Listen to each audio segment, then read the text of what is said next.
I got the knock on the door. You know, there's no other reason 2 Marines are standing on your door. Right away, they told you, we have news about your son, and he just passed away. I just start screaming. I throw myself on the floor. I pull up the street and I see a white van. And once I saw them, I knew.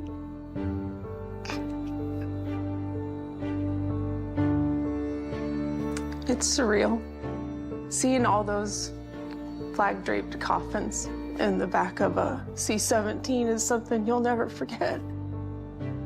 And it really drives home that, you know, these young men and women gave the ultimate sacrifice. They had all the families within this large room. The president showed up, and that was, it wasn't what I was expecting. You know, this guy's sitting across from me on that tarmac, and he keeps looking at his watch. Biden did not want to be there. I don't know what he wanted to do, but he did not want to be there. He looked at his watch multiple times. I saw it 3 times. He didn't say anything about Riley. And to this day, he has yet to say those 13 kids' names.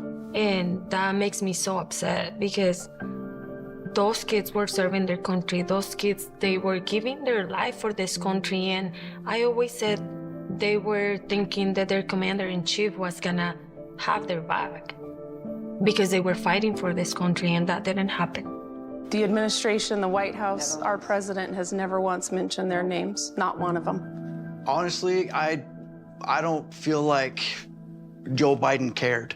He just had no empathy for us at all. I do think incompetence played a huge factor in what happened. Bad decision, bad leadership, and it all starts at the top. Joe Biden should not be leading this country. There was no point in making that hard deadline August 31st. It was 100% a political stunt. He let my son down. He let the 13 down. He let the 45 wounded down. He let those 174 civilians down. He let our country down.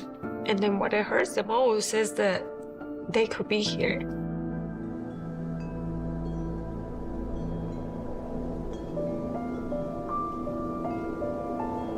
We fully understand we can't bring back our kids, but there are thousands and thousands more out there that are going to come home the same way if something doesn't change.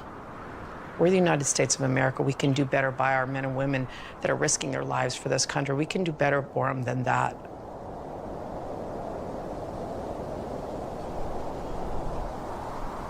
To this day, Joe Biden and Kamala Harris have never mentioned these fallen soldiers' names.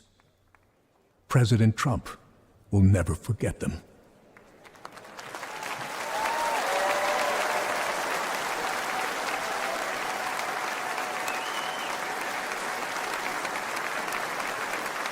Ladies and gentlemen, please welcome to the stage the Gold Star families of our fallen heroes.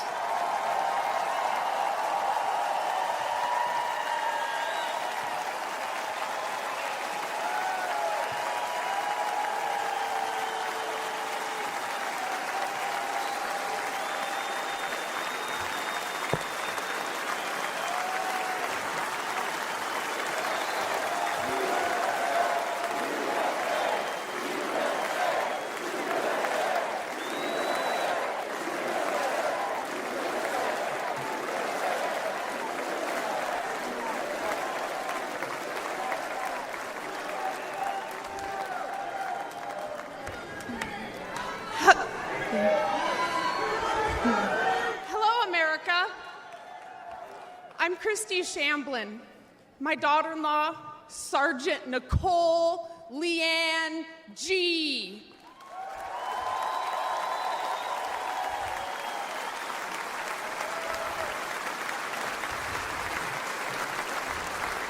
Was a United States Marine, and she was killed at Abbey Gate in Afghanistan, alongside 12 of her brothers and sister in arms.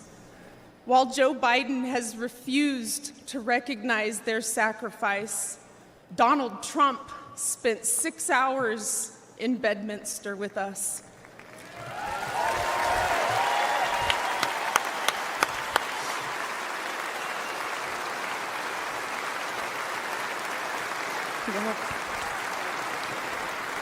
He allowed us to grieve.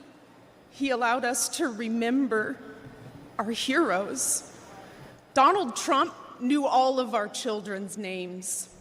He knew their stories, and he spoke to us in a way that made us feel understood, like he knew our kids. Donald Trump carried the weight for a few hours with me.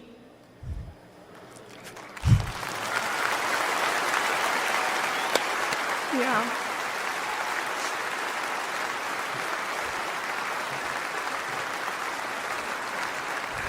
And for the first time since Nicole's death, I felt I wasn't alone in my grief. Thank you.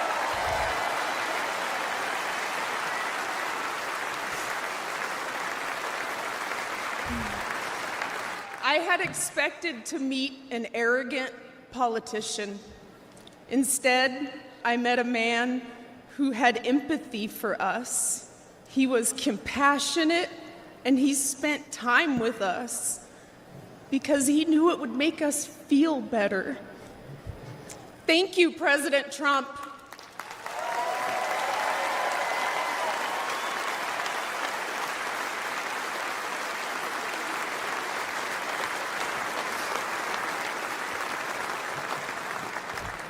I'm Cheryl Jules, Nicole's aunt. Joe Biden said the withdrawal from Afghanistan was an extraordinary success. An extraordinary success. Look at our faces. Look at our pain and our heartbreak. And look at our rage. That was not an extraordinary success. The humiliation of our nation was not an extraordinary success.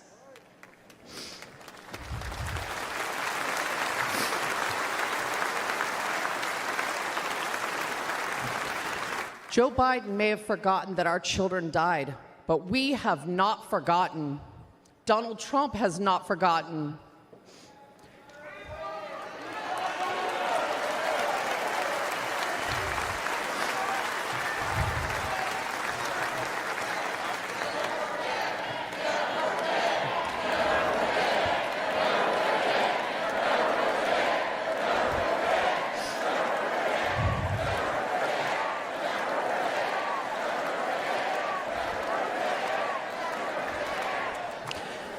Joe Biden owes the men and women that served in Afghanistan a debt of gratitude and an apology.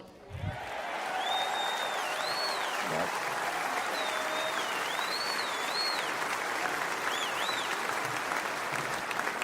Donald Trump loves this country and will never forget the sacrifice and bravery of our service members.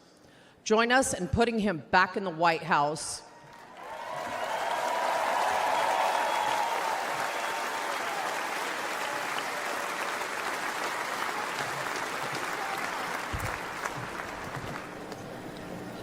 I'm Alicia Lopez, and this is my husband, Herman. Our son, Corporal Hunter Lopez, whose name Joe Biden has refused to say out loud, was killed on August 26, 2021. He died during Joe Biden's disastrous withdrawal from Afghanistan. Hunter was 22 years old and planned to come home to California after his tour to follow in our footsteps. Herman and I work for the Riverside County Sheriff's Office.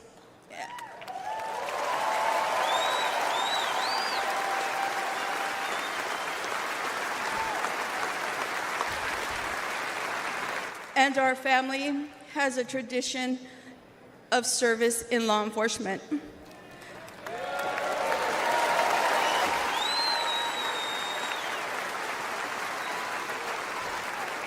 Hunter was excited to carry it on. Instead, in the nearly 3 years since Hunter's been gone, there has been silence. Silence from that empty space at the dinner table, where Hunter would have joined his brothers and sister and us for family gatherings. And there has been a deafening silence from the Biden and Harris administration.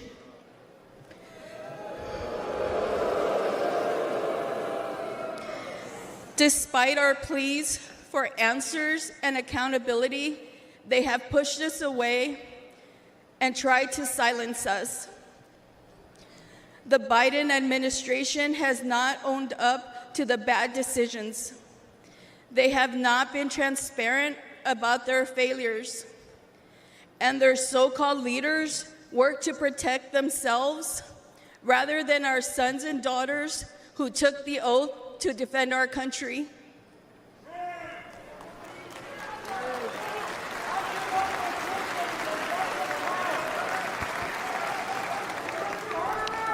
Thank you.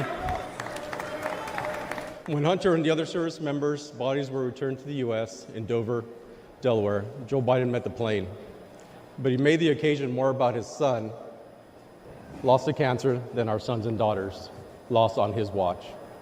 Worse than that, he has never said their names out loud. And during last month's debate, he claimed no service members have died during his administration.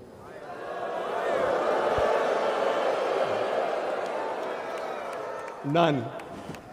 That hurt us all deeply. So Alicia and I are here to say the names of all 13 service members who lost their lives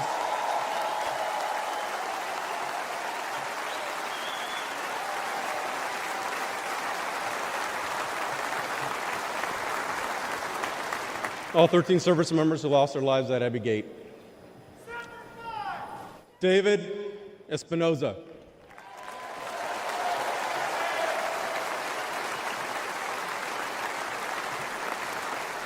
Nicole G.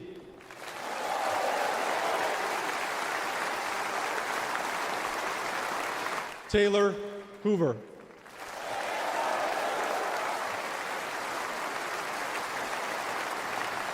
Ryan C.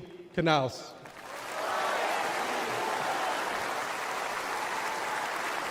Riley McCollum.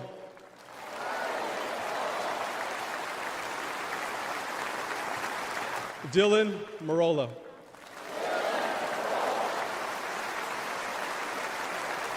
Kareem Nakui. Dagan Page.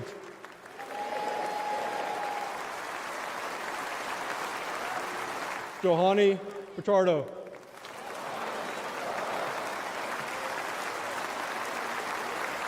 Humberto Sanchez.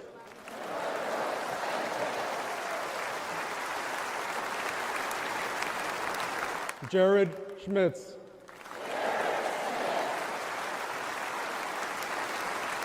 Maxton Soviak.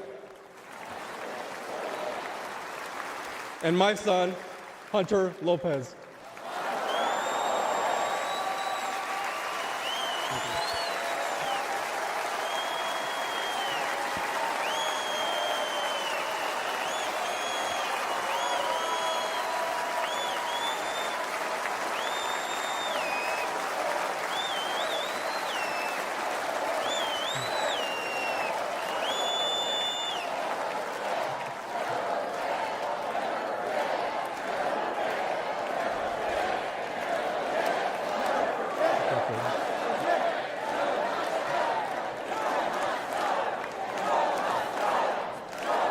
Joe Biden has to go. He failed the American people. He failed the Afghan people and our military service members. He failed our family, and he failed Hunter. Donald Trump has a proven record of keeping the peace and honoring those in uniform.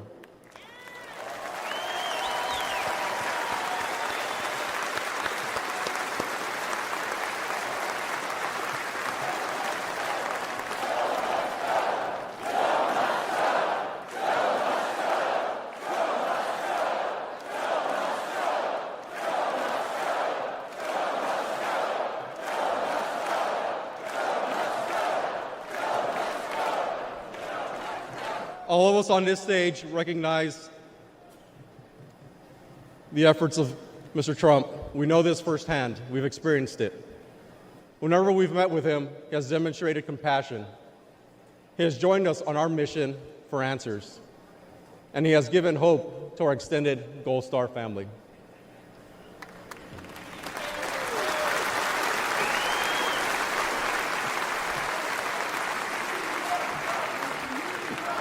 Now, we have another son serving in the Army.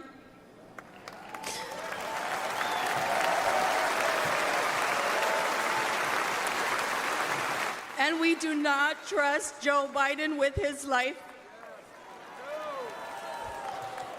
We have faith that Donald Trump to lead our military. Please join us in supporting Donald Trump for President and Commander-in-Chief.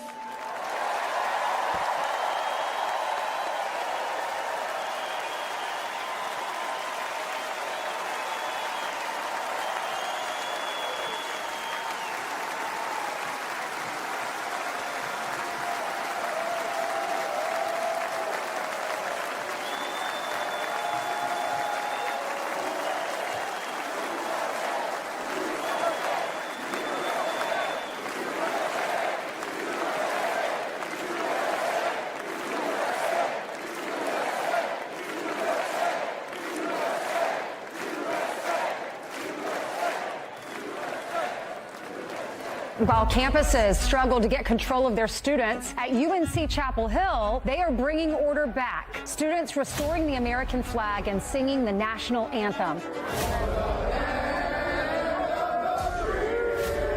Protesters began to take down the American flag, and that's when the guys stepped in. Patriotic fraternity brothers stepped in and said, "Not today, Hamas." The group of frat brothers defended the American flag from anti-Israel protesters. I held the Israeli flag, and they held up the American flag while protesters chanted at us, screamed at us. I was told to kill myself about 50 times, called a white supremacist, a fascist. They protected the flag for an hour. They were pelted with bottles and rocks. But they stood strong. I think the most popular college students right now are the ones at UNC. God bless those UNC frat guys for taking down the Palestinian flag and putting up Old Glory. Giving us some hope there that not all college students have gone woke. They should be celebrated for, and what be more rare is their bravery, their willingness to stand up and exhibit that patriotism and protect America. All is not lost. In every corner of America, there are many people that love this country. I'm very proud of these boys and very, very proud that we have parents that are raising good kids like this in our country. I love America. There are still patriots in this country that actually want to fight and would, sacrifice themselves for this flag, this country. It's good to know that there's some patriotic young men out there supporting the flag still out there. Don't bend the knee to these people.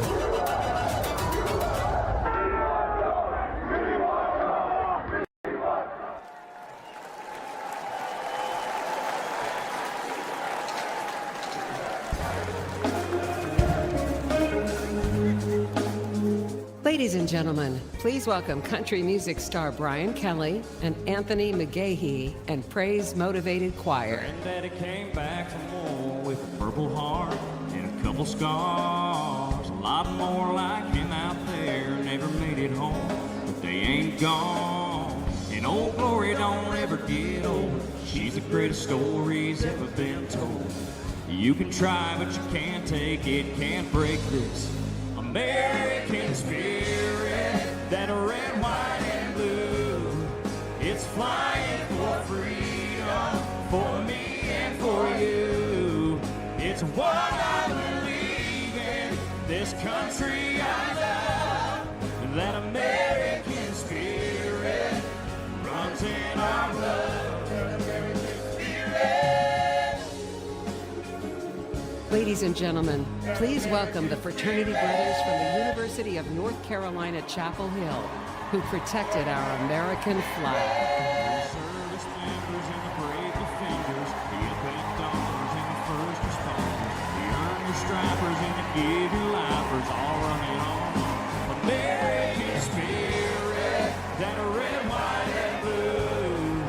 It's flying for freedom, for me and for you. It's what I believe in, country I love, the American spirit runs in our blood, that American spirit.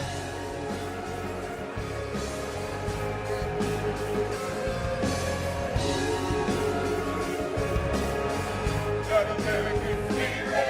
Oh, in every big city and all the small towns, hats come off when the flags come out. Every mom and pop shop flying them proud. You can't take down American spirit, that red, white, and blue. It's flying for freedom, for me and for you. It's what I believe in, this country I love. The American spirit runs in our blood. Come on. Oh, in every big city and all the small towns, hats come off when the flags come out. Every mom and pop shop flying them proud. You can't take down American spirit. Oh, American spirit.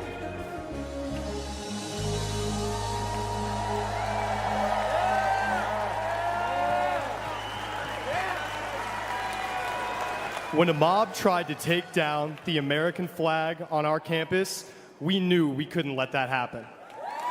We stood guard, we held it up, and we did not let it fall.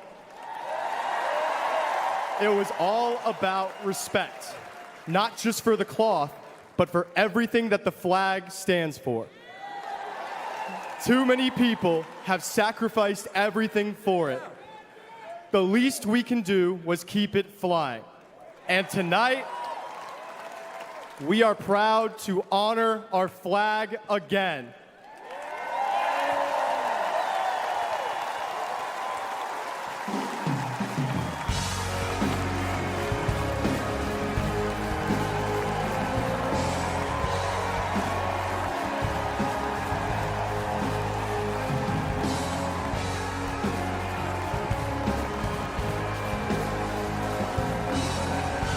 First day that we take back the White House from crooked Joe Biden, the worst president in the history of our country, I believe that we're going to have 4 of the greatest years in the history of our country. I will once and for all secure our elections. We're going to go to paper ballots. We're going to have same-day voting, voter ID. We're going to do it properly. We're going to have good, secure, beautiful elections. We never want what happened in 2020 to happen again. But until then, Republicans must win. And we must use every appropriate tool available to beat the Democrats. They are destroying our country. Whether you vote early, absentee, by mail, or in person, we are going to protect the vote. That's the most important thing we have to do, is protect the vote. Keep your eyes open, because these people want to cheat, and they do cheat. And frankly, it's the only thing they do well. We will make sure your ballot is secure and your voice is heard. Many Republicans like to vote on Election Day, and we must swamp the radical Democrats with massive turnout on Tuesday, November 5th. The way you win is to swamp them. If we swamp them, they can't cheat. It just doesn't work out. But if you can't make it, you need to make a plan, register, and vote any way possible. We got to get your vote. So with your vote, we will win a victory the likes of which no one has ever seen before. We will evict crooked Joe Biden from the White House, and we will take back our country on November 5th, 2024, the most important day in the history of our country. That's what it's going to go down as. Thank you. Ladies and gentlemen, please welcome recent Harvard University graduate, Shabbos Kestenbaum.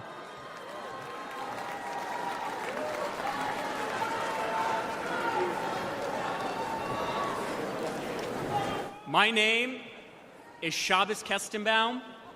I am a proud first-generation American. I am a proud Orthodox Jew.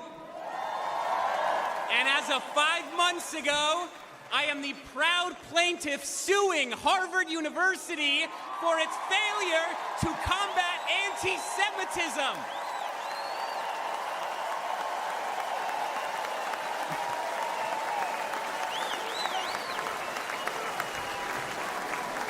I came to Harvard to study religion the foundation of Western civilization, what I found was not theology, but a contempt for it. My problem with Harvard is not its liberalism, but its illiberalism. Too often, students at Harvard are taught not how to think, but what to think. I found myself immersed in a culture that is anti-Western, that is anti-American, and that is anti-Semitic.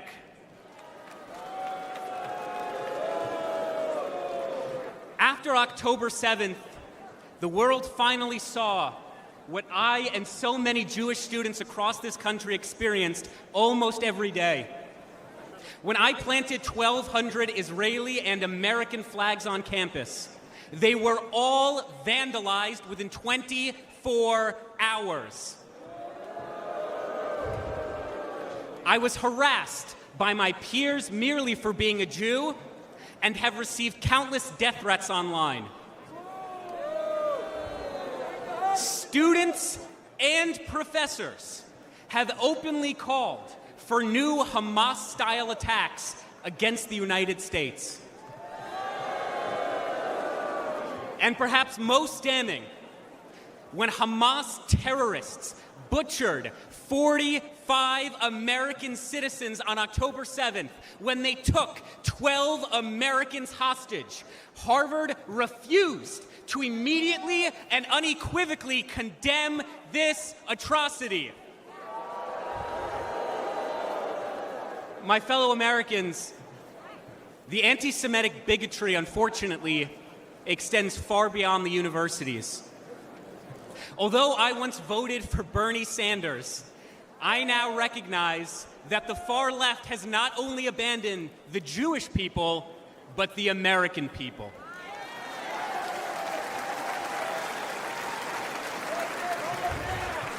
The Democratic Party, the party I registered to vote for the day I turned 18, has become ideologically poisoned. And it is this poison, it is this corruption that is infecting far too many young American students. Let's be clear. The far left's anti-Semitic extremism has no virtue, and the radicalism on our campuses and on our streets has no moral legitimacy.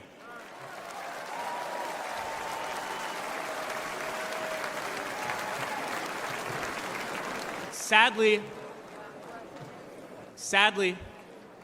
the far left-wing tide of anti-Semitism is rising. But tonight we fight back. I am proud to support President Trump's policies to expel foreign students who violate our laws, harass our Jewish classmates, and desecrate our freedoms.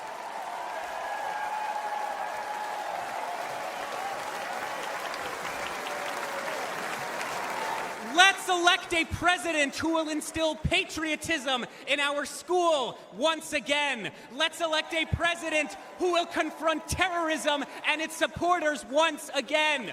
Let's elect a president who recognizes that although Harvard and the Ivy Leagues have long abandoned the United States of America, the Jewish people never will, because Jewish values are American values, and American values are Jewish values.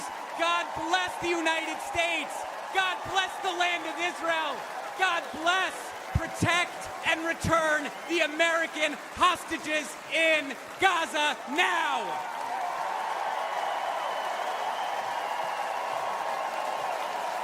Ladies and gentlemen, please welcome the parents of an American hostage held in Gaza, Orna and Ronan Nutra.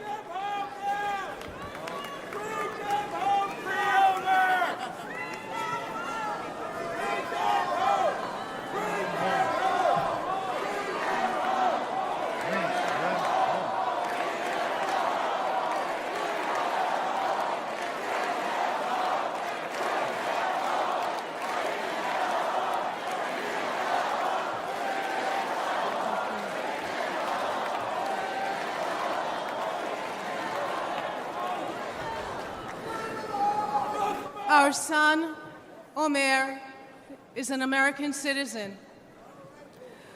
For 285 long days and nights, Hamas terrorists have been holding Omer imprisoned in tunnels underneath Gaza. Omer, which is a biblical name and means in Hebrew the first crop, is our firstborn. He was born in New York City 1 month after 9/11. 8 months pregnant, I walked across the Queensboro Bridge towards home that day. And here we are, 23 years later, and he's the victim of another vile terrorist attack. Let me tell you a little bit about my son. He's a connector. He's an extremely social person. He loves sports. In high school, he was captain of the soccer ball, volleyball, and basketball teams. He's a natural leader.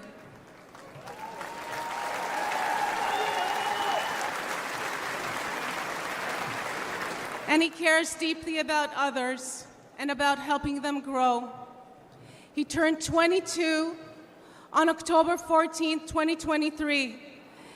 And instead of celebrating with us and with his friends, he spent his birthday as a hostage of Hamas terrorists. Imagine, over 9 months, not knowing whether your son is alive, waking up every morning, praying that he too is still waking up every morning, that he is strong and is surviving. I recite Psalm 23 in his merit every single day. Gam ki elech begei tzal mavet, lo erara ki ata imadi. I walk through the shadow of the valley of the shadow of the death. I will fear no evil, for thou art with me, thy rod and thy staff, they comfort me.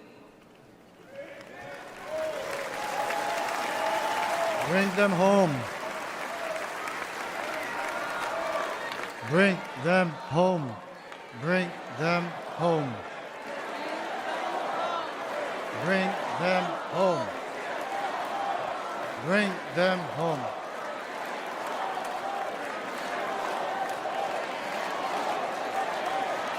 During the brutal October 7th attack on Israel, over 1,200 people were slaughtered. Of them, 45 were American citizens. Where is the outrage? Where is it? This was not merely an attack on Israel. This was and remains an attack on Americans. Omer is one of 8 American hostages and one of 120 hostages still left in Gaza. Citizens of 24 countries and 5 different religions, still held by Hamas, denied basic human needs, their lives threatened every day.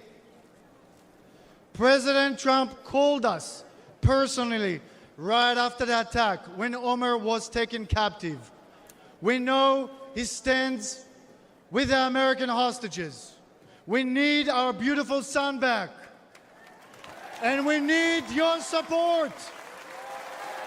We need your support to end this crisis and bring all the hostages back home.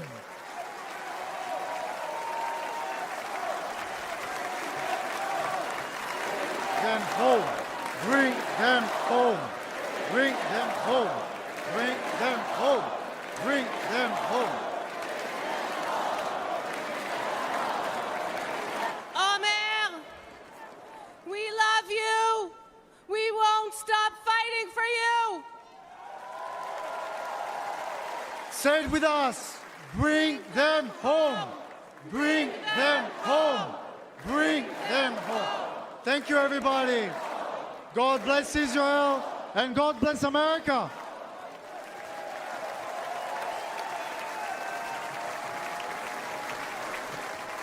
Ladies and gentlemen, former paratrooper, congressman, and New York State gubernatorial candidate, Lee Zeldin.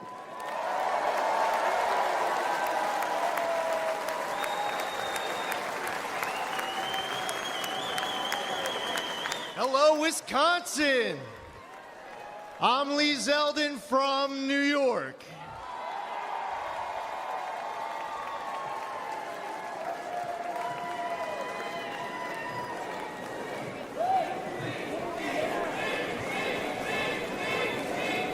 A nation led by President Trump is a nation stronger, safer, and more secure. As a former 82nd Airborne paratrooper,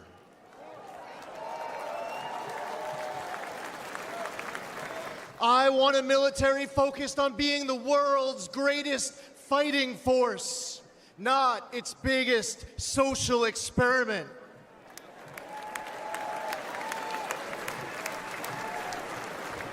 We need a president treating our friends as friends and our adversaries as our adversaries, understanding they only respect strength, not weakness.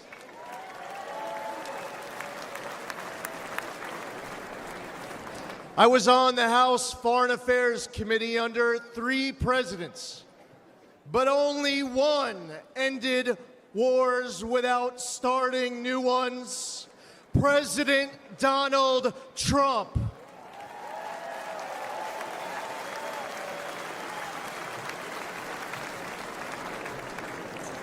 As one of 2 Jewish Republicans in Congress, it was amazing to witness history-making progress, strengthening the U.S.-Israel relationship under President Trump, moving our embassy in Israel to Jerusalem, recognizing Israel's sovereignty over the Golan Heights, and launching the Abraham Accords, which no one said was possible.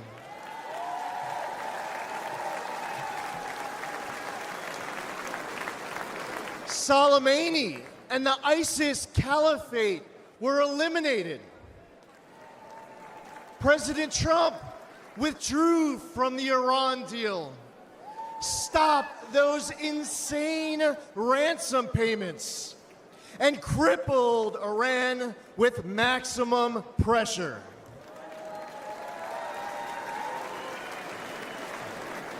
But then, everything went downhill under Biden. Yes, the guy who advised Obama not to take out Osama, Joe Biden advised against the mission that killed Osama bin Laden.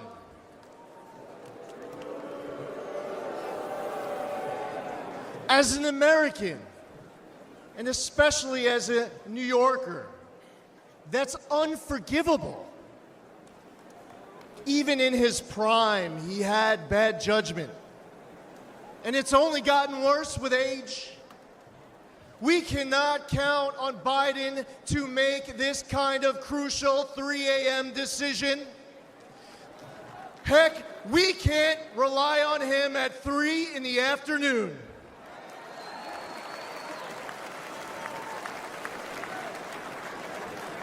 He has refilled Iran's coffers.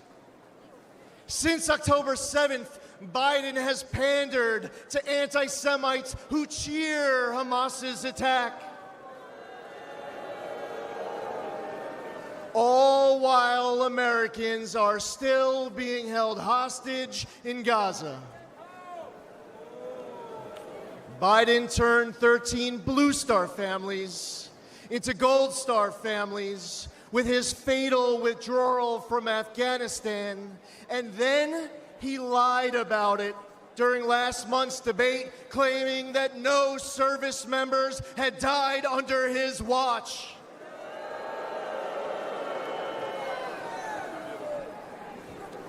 We must elect President Trump. Whether building an Iron Dome defense shield at home, countering China and other bad actors abroad, or securing our borders. He will make America strong and respected again. President Trump risks everything for us.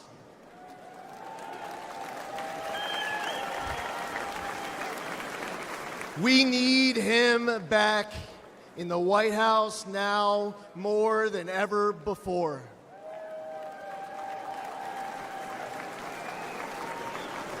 To make America great again, we must first, and God willing, we will expand the Republican majority in the United States House of Representatives. We will flip the United States Senate. We are going to elect J.D. Vance, our next vice president. And we will make Donald J. Trump the 47th president of these United States. Thank you. God bless you.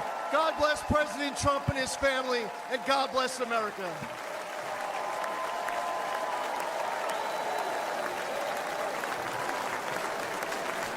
We are gathered here on freedom's altar, on these shores, on these bluffs, on this day 75 years ago. 10,000 men shed their blood and thousands sacrificed their lives for their brothers, for their countries, and for the survival of liberty. Those who fought here won a future for our nation. They won the survival of our civilization. These men ran through the fires of hell, moved by a force no weapon could destroy. The fierce patriotism of a free, proud, and sovereign people. And they showed us the way to love, cherish, and defend our way of life for many centuries to come. And our children and their children will forever and always be free.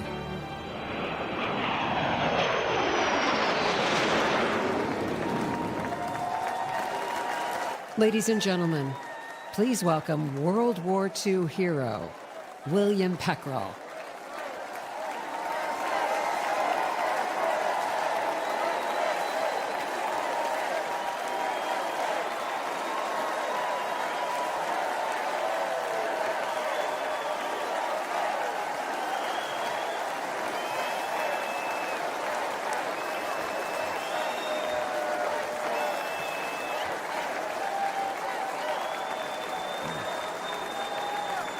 Thank you very much. My name is Bill Peckrell. I'm a proud Wisconsinite. I'm a proud husband of 76 years old to my wife, Rosemary. I'm a father of 11 children.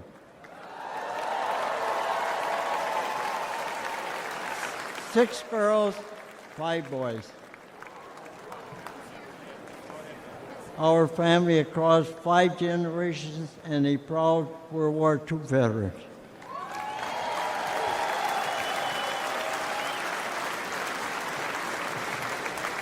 I'm 98 years old.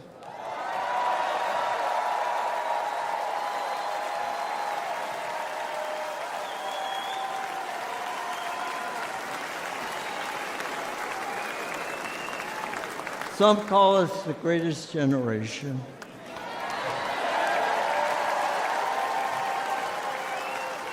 That's an honor, considering America is the greatest nation in the history of the world.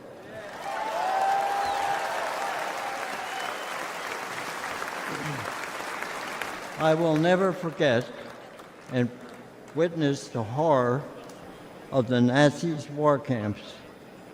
In the Battle of the Bulge, my friends and I fought to stop the Nazis' last major push in the Western Front.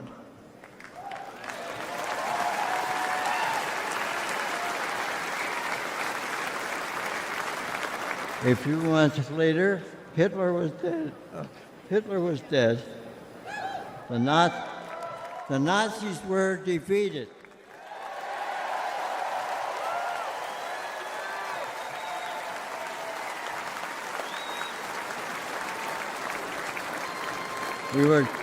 We gave thanks to Almighty God for delivering us from evil.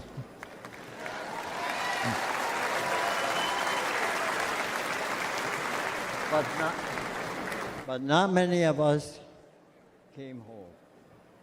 I still miss a lot of my friends on that beach.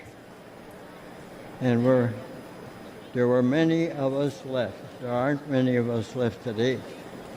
But for us, those of us who are here, that America is still worth fighting for.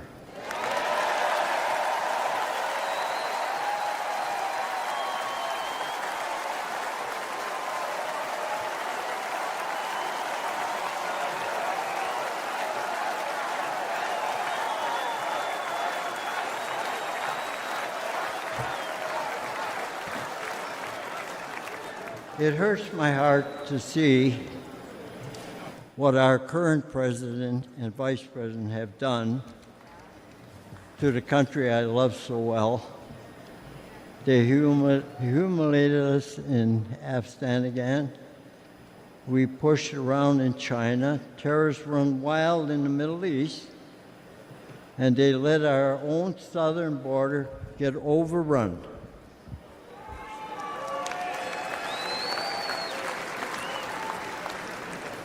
America, people say, America is an idea, but I believe America is much more than that. America is our home.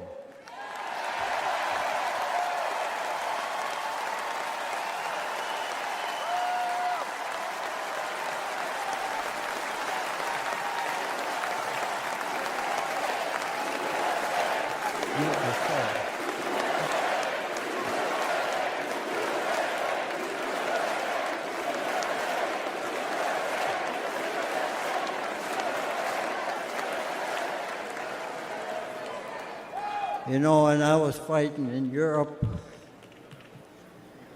and I came back home, I kissed the ground, thanking God that I'm back home in my country.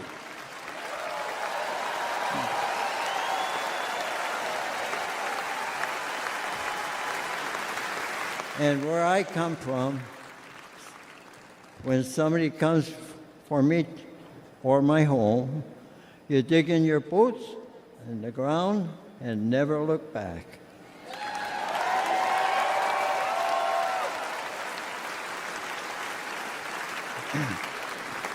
That's the attitude that saved the free world, and those years ago. And President Trump, back in Commander-in-Chief, I would go back to re-enlist today.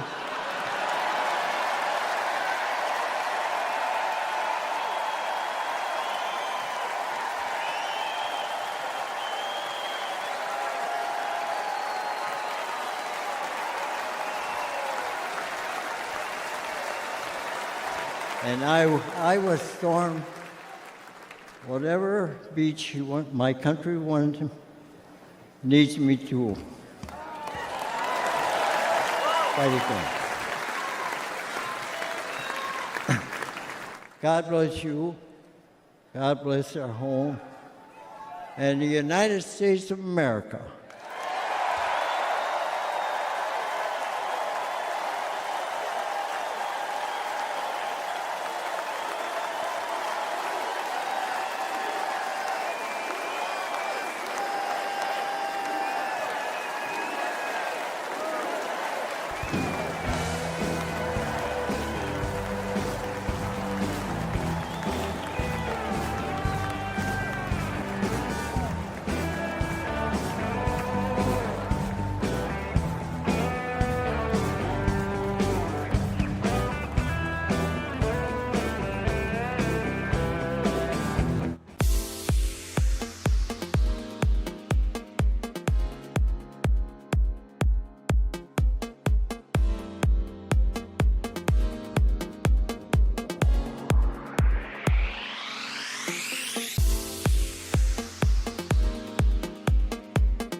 Ladies and gentlemen, please welcome businessman and Executive Vice President of the Trump Organization, Donald J. Trump, Jr.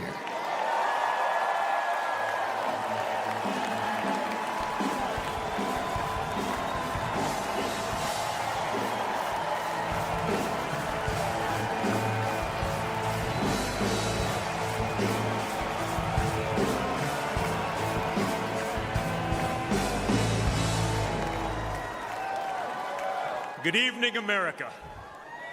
Before I begin my remarks, I'm going to do something a little uncharacteristic. A Trump is going to give up the microphone. Doesn't happen often. You may never see it again.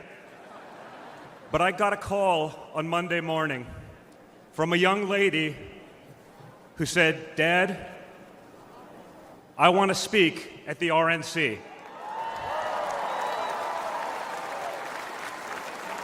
I want to speak at the RNC because I want America to know what my grandpa is actually like.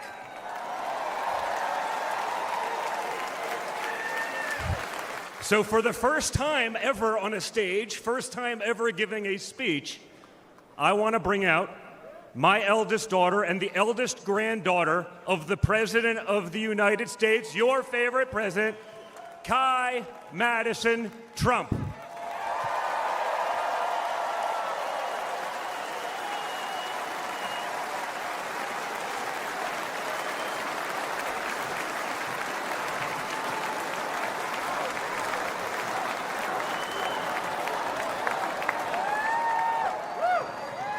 Hi, everyone.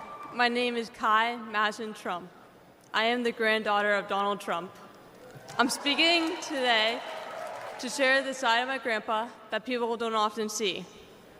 To me, he's just a normal grandpa. He gives us candy and soda when our parents aren't looking. He always wants to know how we're doing in school.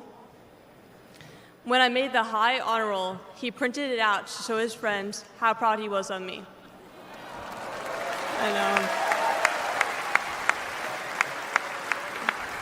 He calls me during the middle of the school day to ask how my golf game is going and tells me all about his. But then I have to remind him that I'm in school and I'll have to call him back later. When we play golf together, if I'm not on his team, he'll try to get inside of my head. I know. And he's always surprised that I don't let him get to me. But I have to remind him, I'm a Trump too.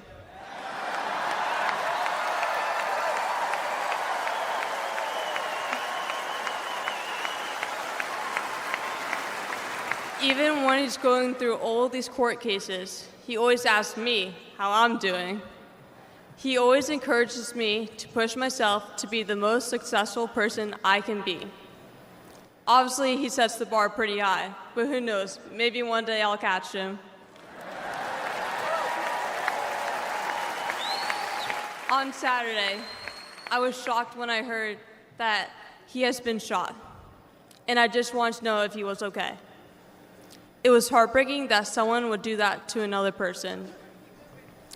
A lot of people have put my grandpa through hell, and he's still standing.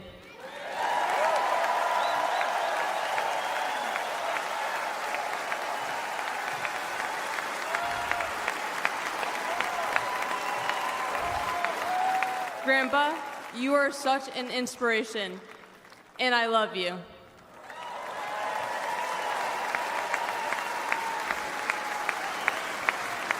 The media makes my grandpa seem like a different person, but I know him for who he is.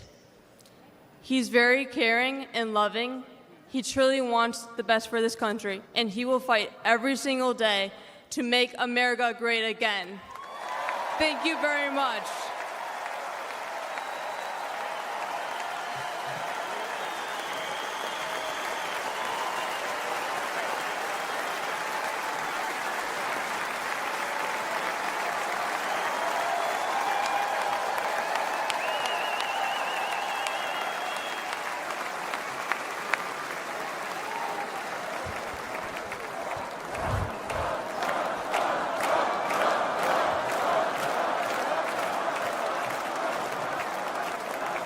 lot of proud moments this week from my family.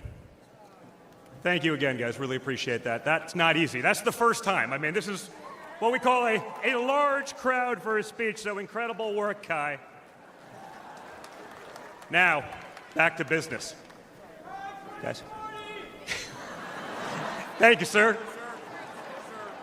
Tonight we gather here in Milwaukee at one of the most crucial moments in American history. Just days ago, something that once seemed unimaginable became a terrifying reality. My father came under literal fire as an incredible, patriotic rally turned into a tragedy. On a field in Butler, Pennsylvania, a brave firefighter died. Others were injured, and as those bullets rained down, we came millimeters away from one of the darkest moments in our nation's history. But we did lose an American hero that day. We wish that he were with us tonight, but his memory will live on forever in the hearts of his family, his community, and the nation that he loved.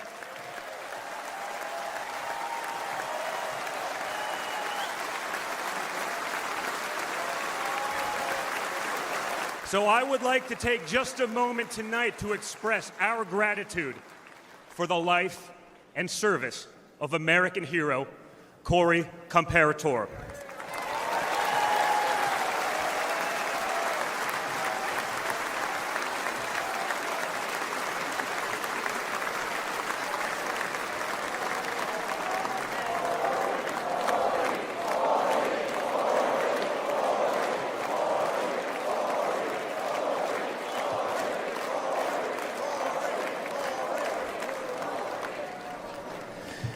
They say you can't truly know how you'll respond in a moment of danger until you're actually confronted with it.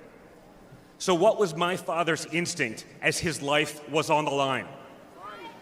Not to cower, not to surrender, but to show for all the world to see that the next American president has the heart of a lion.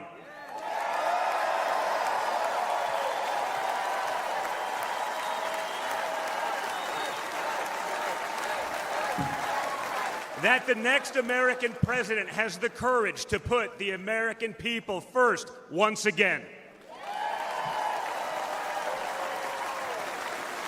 And in that moment, my father didn't just show his character, he showed America's character. When he stood up with blood on his face and the flag at his back, the world saw a spirit that could never be broken.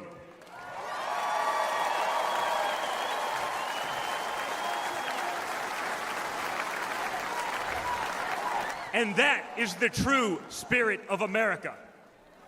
America knows what it's like to be down. We know what it's like to be confused and to be afraid. Long before the attempt on my father's life, every American I met was filled with fear and anxiety. They were afraid our country was being torn apart. They were anxious about the massive and chaotic invasion of illegal aliens across our border.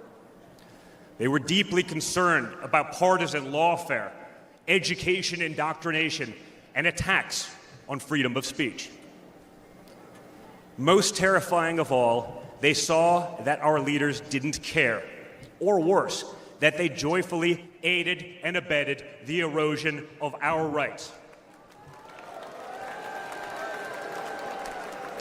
And the lies. Oh yeah, the lies. We won't ever forget the lies. From left-wing politicians, from their allies in the media, when you hear them in a row, you fully understand the extent they have gone to divide this great nation. They lied about Russia collusion. They lied about Hunter's laptop. They lied about Joe Biden's fitness for office. They lied about the border being secure. They lied about inflation being transitory. They lied about how they would safely withdraw from Afghanistan. They lied about Biden being a, quote, moderate. And they told one nonstop lie after another about my father. But they could only run away from reality for so long. All hell has broken loose in America, and it's impossible to hide anymore.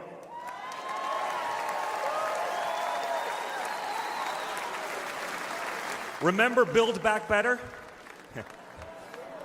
Instead, we got broke, bumbling Biden. Nothing is built, nothing is back, and nothing is better. Bridges are collapsing, our credibility is crumbling, and our money is worth less and less every single day. It was just one giant bait and switch, and normal Americans are the ones left holding the bag. Housing costs, gasoline prices, grocery bills just keep going up. Wave after wave of illegal aliens, deadly drugs keep pouring across our border. Meanwhile, pro-crime district attorneys have turned our cities into giant crime zones. They've turned criminals into victims, prosecutors into criminal defense attorneys, and police into public enemies. Left-wing activists are pretending to be educators, teaching our kids that there are 57 genders, but they can't even define what a woman is. On one hand, they think free speech protects their right to expose your children to explicit drag shows. On the other hand, they want to put you in jail for making a meme. It's like the entire world has been turned upside down. Does any of this sound like a country that's going in the right direction? And honestly, who is actually running the country anyway? It's obviously not Joe Biden. So who are they asking us to elect? Seriously, who's running things? Does anyone really know? Is it Jill? Is it Hunter? Barack Obama? Maybe it's the ghost of Corn Pop.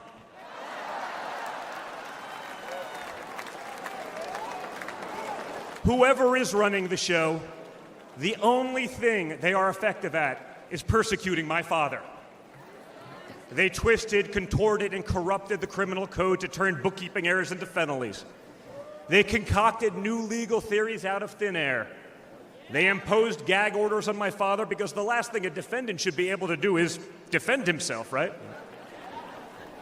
They punished him for merely speaking the truth. They say they hate Vladimir Putin, but it sure seems like they've spent a lot of time copying his playbook.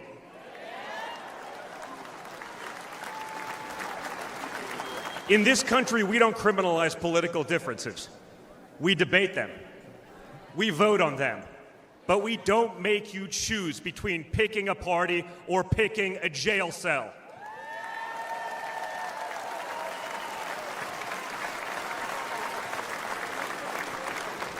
There was a time when the Democrats really wanted what was best for America, even if they had a different way of getting there. It was the party of Franklin Roosevelt, John F. Kennedy, Martin Luther King Jr. You may have disagreed with that party, but at least you could respect it. But this new extreme Democrat Party, they want us to somehow believe that the only way forward is going backwards, where hiring decisions are based solely on race, where justice is only for those with the right opinions, where streets are a luxury only for the elite, where economic opportunity exists only when you know the right people. Right now, the America we all grew up with, the America that we love, feels like an old photograph where you sit down with your children and tell them what life used to be like. You look back at that America and remember a country that was confident and proud, an America that knew who it was and what it stood for. And it could all feel like a distant memory. Somewhere along the way we stumbled. Somewhere along the way, we lost ourselves. But we can't live on nostalgia. Yes, America was great, but our greatest days are yet to come.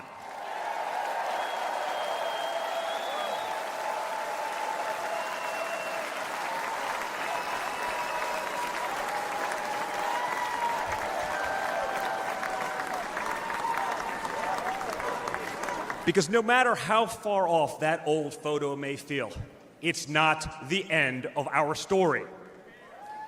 We're like that man who stood on that platform and felt the bullet pierce his flesh just days ago in Pennsylvania.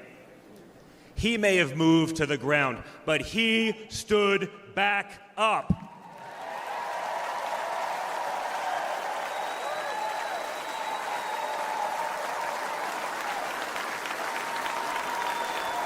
And when he did, my father raised his fist into the air. He looked out at the crowd, and what did he say?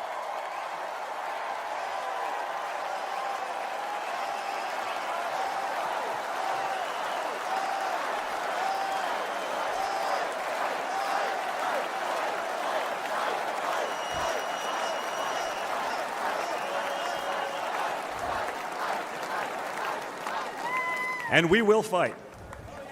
We will fight. We will fight with our voices.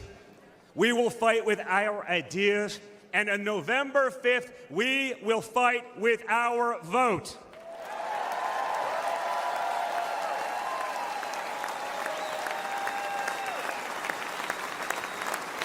I've always been proud of him, but I've never been prouder of my father than I was in that moment. That's when the world found out that there is tough, and then there's Trump tough.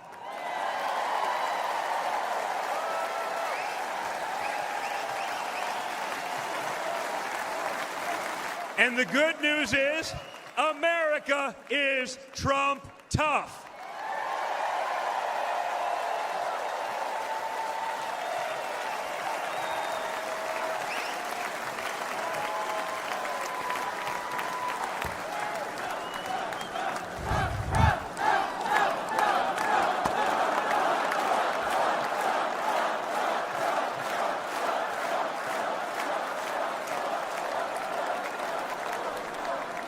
In 1912, more than a century ago, another legendary Republican president came right here to Milwaukee.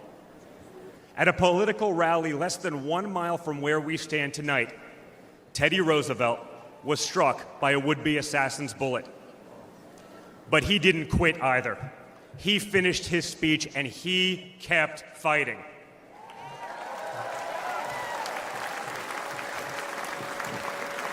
My friends, I don't believe in coincidences, but I do believe in God's plan.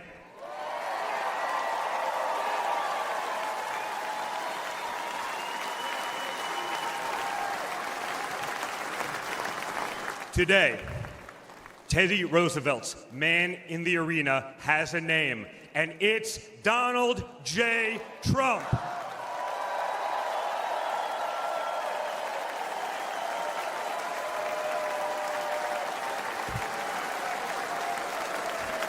Remember, my father didn't have to run for re-election this year. He doesn't need the money, the fame, the power. Frankly, he doesn't need the witch hunts, the phony investigations, or the political prosecutions either. But he knew he had to run if there was any chance at saving America.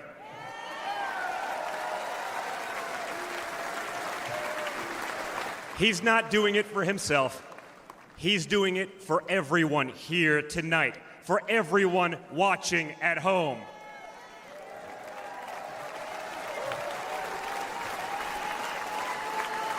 No matter who you are, you can be a part of this movement to make America great again. Look at me and my friend J.D. Vance, a kid from Appalachia and a kid from Trump Tower in Manhattan. We grew up worlds apart, yet now we're both fighting side by side to save the country we love.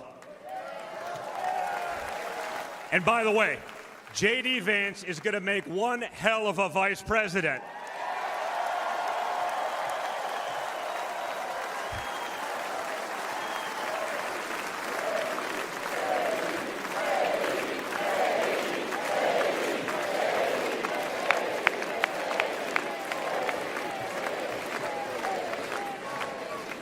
For those of you who have tuned out politics or have never even voted, I want you to know, if you're looking for a better life, a more prosperous future, a safer, more wholesome and patriotic place to call home, there's room for you in this party and in this movement.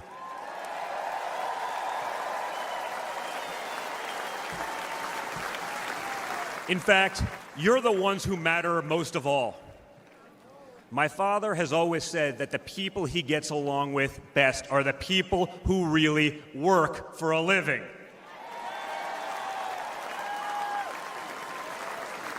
It's because of his background as a builder in construction, right? In construction, it doesn't matter how smart your architect is if you don't have the best guys laying the bricks. People with grit, people who get their hands dirty. That's a big problem with Washington, D.C.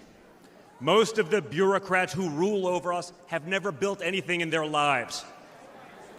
It's time to build something real, something tangible, something that will last and leave this country better off for our children. That's my father's mission.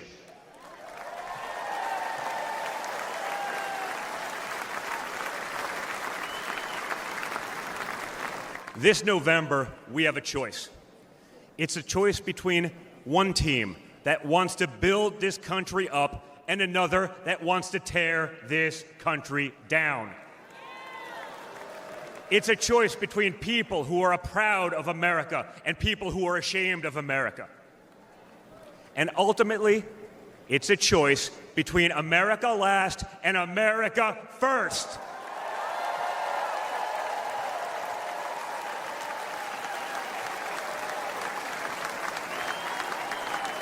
So if you love this country from the bottom of your heart, if you want to bring back common sense, if you want to save the American dream, if you want to stand up and fight for the future of our nation, you must re-elect my father, Donald J. Trump.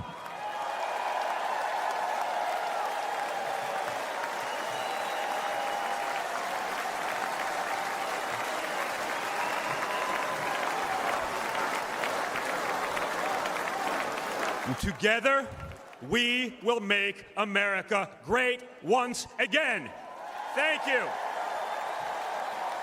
Thank you, Wisconsin.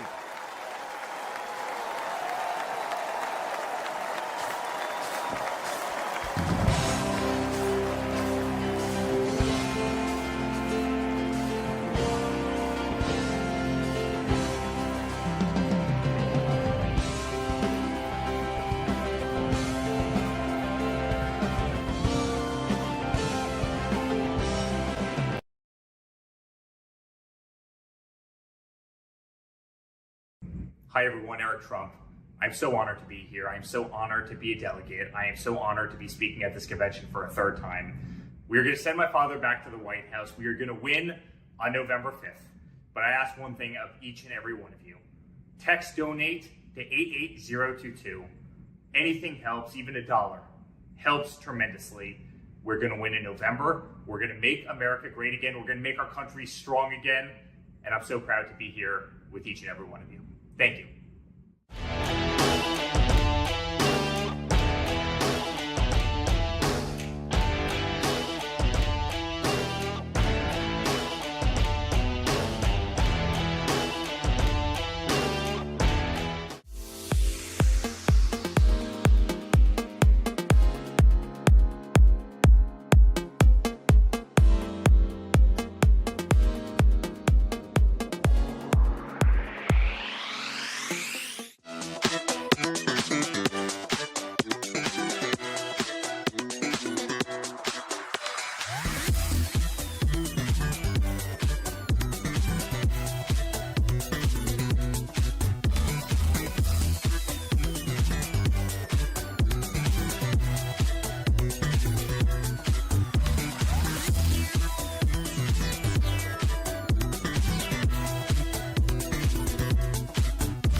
Today I'm joining RNC co-chair Laura Trump to humbly ask if you could chip in $5, $10, or $25. Grassroots supporters like you keep this campaign alive. A gift of just $5 could make the difference between victory and defeat in November. Please chip in any amount. I know with your support right now, we will make America great again.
It's nothing short of a miracle that J.D. Vance is a household name, or a United States Senator, or our next Vice President. But here he is, born into poverty, his family torn apart by drug addiction. No money, no prospects, no future. J.D. joined the Marine Corps, used the GI Bill to attend college, then went to Yale and earned a law degree and shared his heartbreaking story in a best-selling book. Only in America is this story possible. But today, for many families, the American dream is now gone. And this is the team tough enough to bring it back. J.D. Vance understands that working families have become the forgotten families. Under Biden, wages are going down while prices skyrocket, forcing the majority of Americans to live paycheck to paycheck. Working families will have J.D. Vance fighting for them. Seniors, J.D. will have your backs too. No more deciding between putting food on your table and paying for the prescriptions you need. As a husband and father, J.D. knows the importance of fighting for a parent's right to protect their children. And you can count on this Marine to stand up for our soldiers who put their lives on the line for their country every day. J.D. Vance's story is one of perseverance, of duty, of commitment to what's right. It's an American story, and it's just getting started.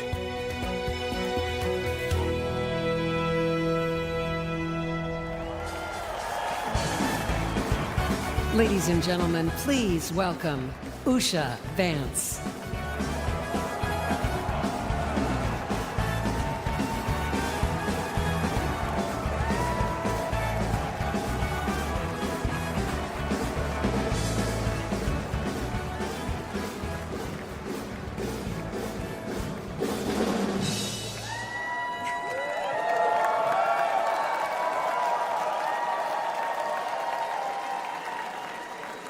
Good evening. Good evening. When I was asked to introduce my husband, J.D. Vance, to all of you, I was at a loss. What could I say that hasn't already been said before? After all, the man was already the subject of a Ron Howard movie. J.D. has shared much of his life through his own eloquent words.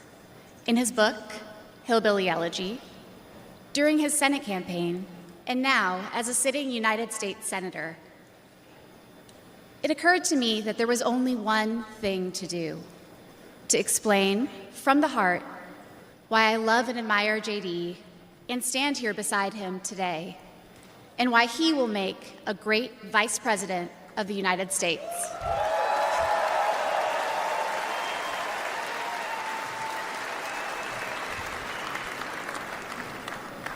I met JD in law school when he was fresh out of Ohio State, which he attended with the support of the GI Bill. We were friends first because, who wouldn't want to be friends with JD? He was then, as now, the most interesting person I knew. A working-class guy who had overcome childhood traumas that I could barely fathom to end up at Yale Law School. A tough Marine who had served in Iraq, but whose idea of a good time was playing with puppies and watching the movie Babe. The most determined person I knew with one overriding ambition: to become a husband and a father, and to build the kind of tight-knit family that he had longed for as a child. My background is very different from JD's. I grew up in San Diego, in a middle-class community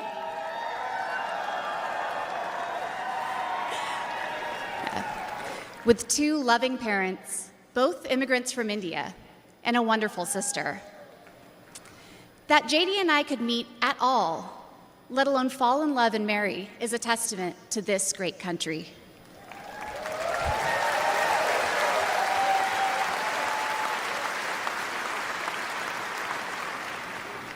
It is also a testament to JD, and it tells you something about who he is. When JD met me, he approached our differences with curiosity and enthusiasm. He wanted to know everything about me, where I came from, what my life had been like. Although he's a meat and potatoes kind of guy, he adapted to my vegetarian diet and learned to cook food from my mother, Indian food.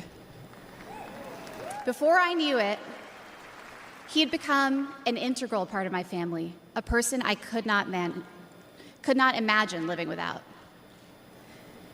The JD I knew then is the same JD you see today, except for that beard. And his goals in this new role are the same that he has pursued for our family: to keep people safe, to create opportunities, to build a better life, and to solve problems with an open mind. It's safe to say that neither JD nor I expected to find ourselves in this position, but it's hard to imagine a more powerful example of the American dream. A boy from Middletown, Ohio.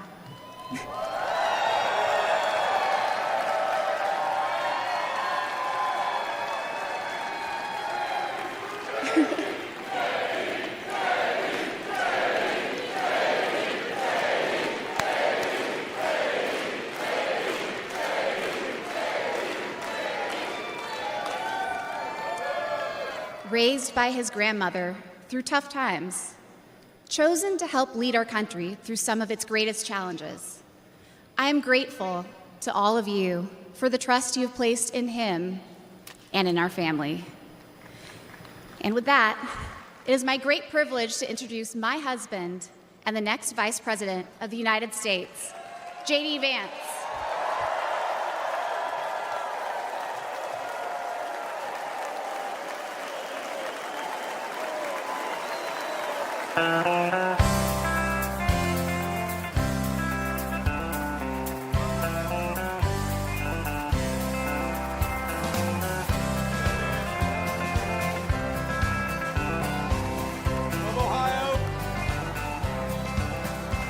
Why don't we liberate these United States? We're the ones who need it worst.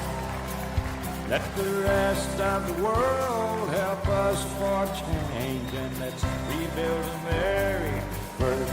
Thank you. Our highways and bridges are far and far. Who's blessed, who has been cursed?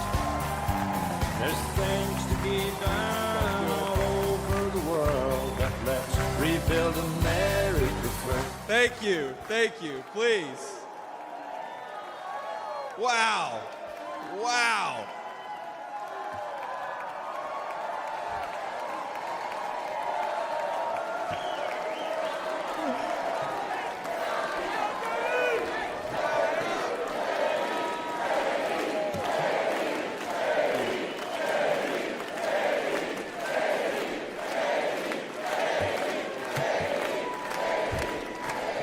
Yeah. First of all, aren't I a lucky guy? Isn't she lovely? Isn't it amazing?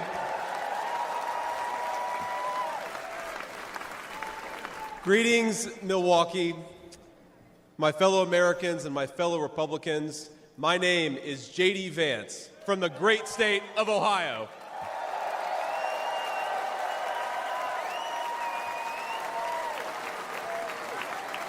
Tonight,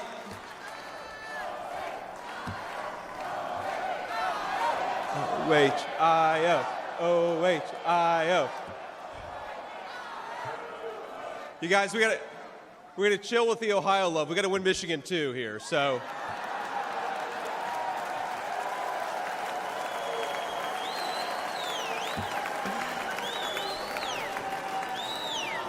My friends, tonight is a night of hope, a celebration of what America once was, and with God's grace, what it will soon be again.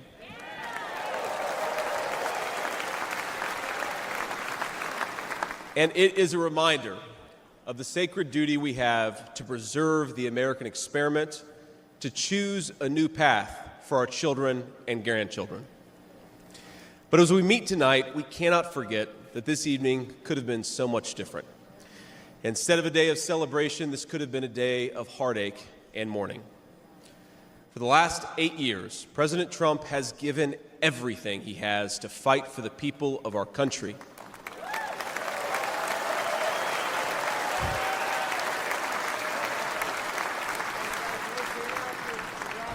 He didn't need politics, but the country needed him.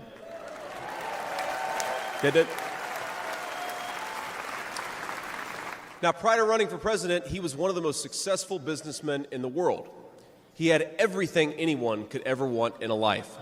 And yet, instead of choosing the easy path, he chose to endure abuse, slander, and persecution.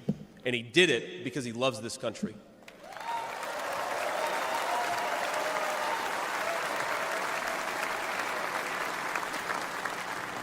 I want all Americans to go and watch the video of a would-be assassin coming a quarter of an inch from taking his life. Consider the lies they told you about Donald Trump, and then look at that photo of him, defiant, fist in the air, when Donald Trump rose to his feet in that Pennsylvania field. All of America stood with him.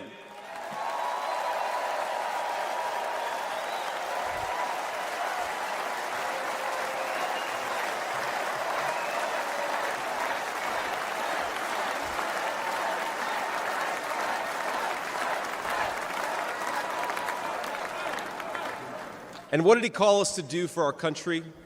To fight for America. Even in his most perilous moment, we were on his mind. His instinct was for us, for our country, to call us to something higher, to something greater, to once again be citizens who ask what our country needs of us. Now consider what they said. They said he was a tyrant. They said he must be stopped at all costs. But how did he respond? He called for national unity, for national calm, literally right after an assassin nearly took his life.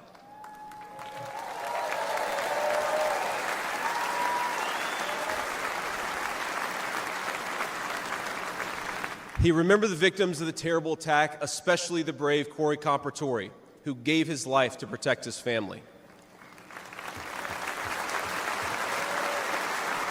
God bless him. And then President Trump flew to Milwaukee and got back to work.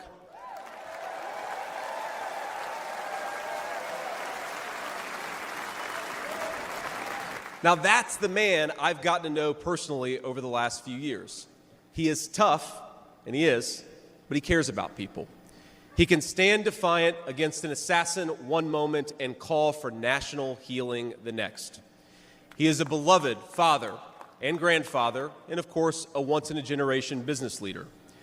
He's the man who is feared by America's adversaries, but 2 nights ago, and I'll share a moment, said goodnight to his 2 boys, told them he loved them, and made sure to give each of them a kiss on the cheek.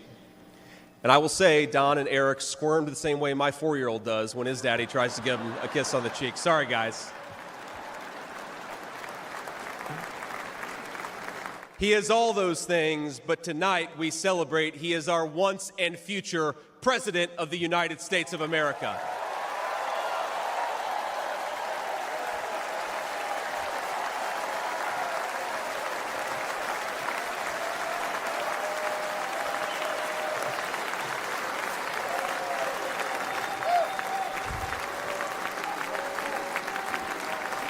Now,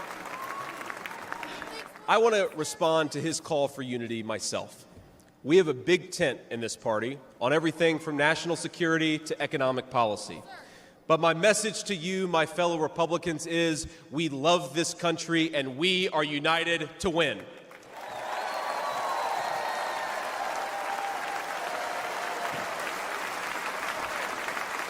Right. Now, I think our disagreements actually make us stronger. That's what I've learned in my time in the United States Senate, where sometimes I persuade my colleagues and sometimes they persuade me.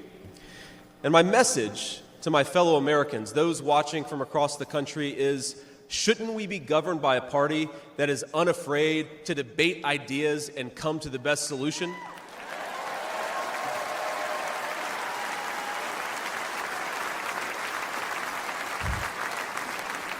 That's the Republican Party of the next 4 years, united in our love for this country and committed to free speech and the open exchange of ideas.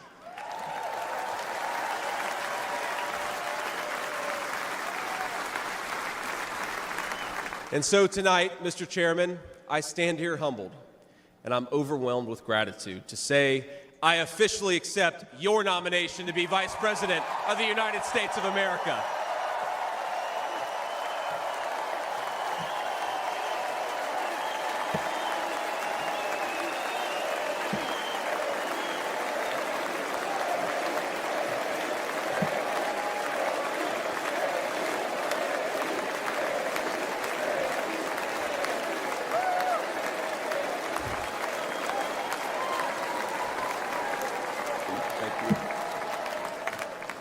Now, never in my wildest imagination could I have believed that I'd be standing here tonight. I grew up in Middletown, Ohio. A small town where people spoke their minds, built with their hands, and loved their God, their family, their community, and their country with their whole hearts. But it was also a place that had been cast aside and forgotten by America's ruling class in Washington. When I was in the 4th grade, a career politician by the name of Joe Biden supported NAFTA, a bad trade deal that sent countless good jobs to Mexico. When I was a sophomore in high school, that same career politician named Joe Biden gave China a sweetheart trade deal that destroyed even more good American middle-class manufacturing jobs. When I was a senior in high school, that same Joe Biden supported the disastrous invasion of Iraq, and at each step of the way, in small towns like mine in Ohio or next door in Pennsylvania or Michigan, in states all across our country, jobs were sent overseas and our children were sent to war. And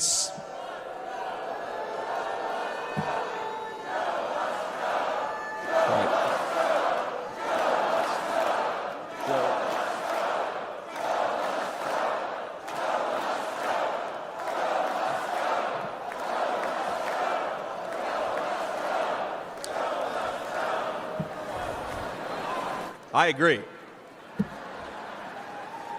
And somehow, a real estate developer from New York City by the name of Donald J. Trump was right on all of these issues while Biden was wrong.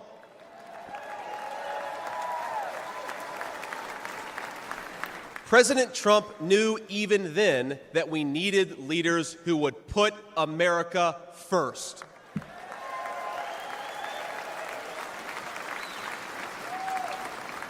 Now, thanks to these policies that Biden and other out-of-touch politicians in Washington gave us, our country was flooded with cheap Chinese goods, with cheap foreign labor, and in the decades to come, deadly Chinese fentanyl. Joe Biden screwed up, and my community paid the price. Now, I was lucky. Despite the closing factories and the growing addiction in towns like mine, in my life, I had a guardian angel by my side. She was an old woman who could barely walk, but she was tough as nails. I called her Mamaw, the name we hillbillies gave to our grandmothers.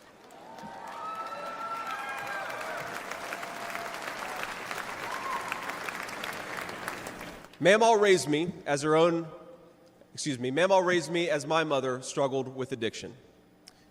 Mamaw was in so many ways a woman of contradiction. She loved the Lord, ladies and gentlemen. She was a woman of very deep Christian faith.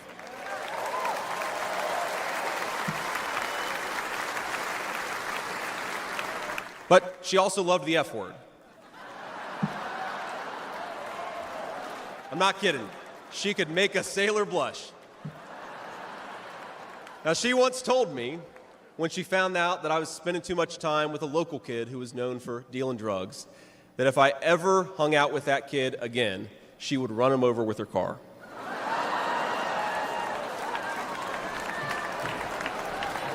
That's true.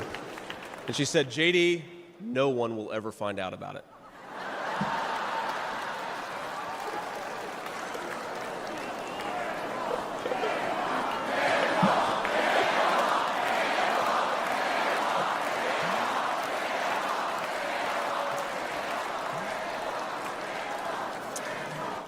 Now, thanks to that Mamaw, things worked out for me. After 9/11, I did what thousands of other young men my age did in that time of soaring patriotism and love of country. I enlisted in the United States Marines.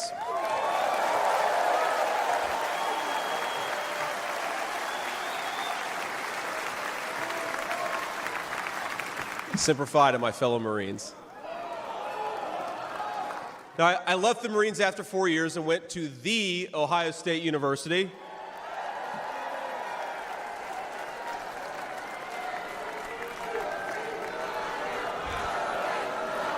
I'm sorry, Michigan. I had to get that in there.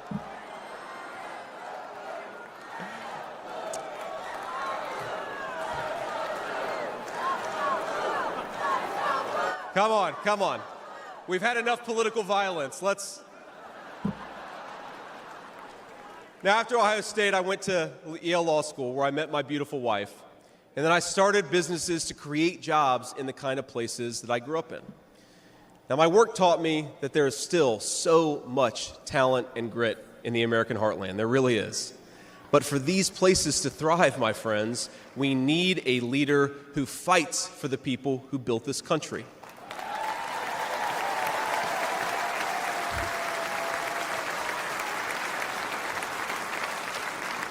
We need a leader who's not in the pocket of big business, but answers to the working man, union and non-union alike.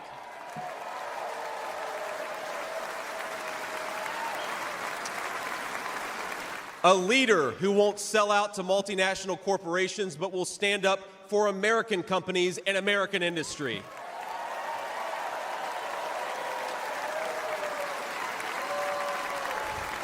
A leader who rejects Joe Biden and Kamala Harris's Green New scam and fights to bring back our great American factories. We need President Donald J. Trump.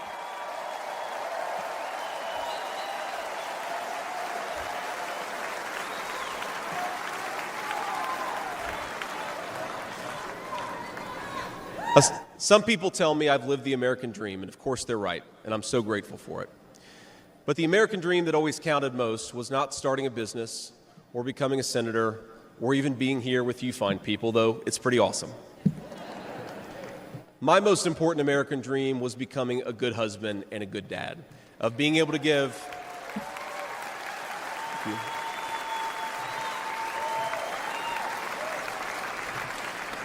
I wanted to give my kids the things that I didn't have when I was growing up. And that's the accomplishment that I'm proudest of. That tonight, I'm joined by my beautiful wife, Usha, an incredible lawyer and a better mom, and our 3 beautiful kids, Ewan, who's 7, Vivek, who's 4, and Mirabelle, who's 2. Now, they're back at the hotel, and kids, if you're watching, Daddy loves you very much, but get your butts in bed. It's 10 o'clock. But my friends, things did not work out well for a lot of kids I grew up with. Every now and then, I will get a call from a relative back home who asks, "Did you know so-and-so?"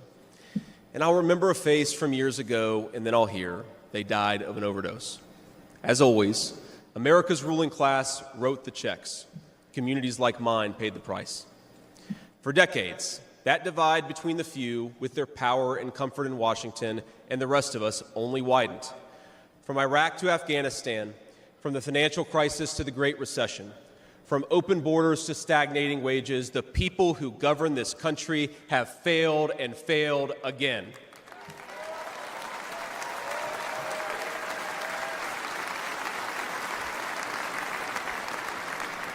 That is, of course, until a guy named Donald J. Trump came along.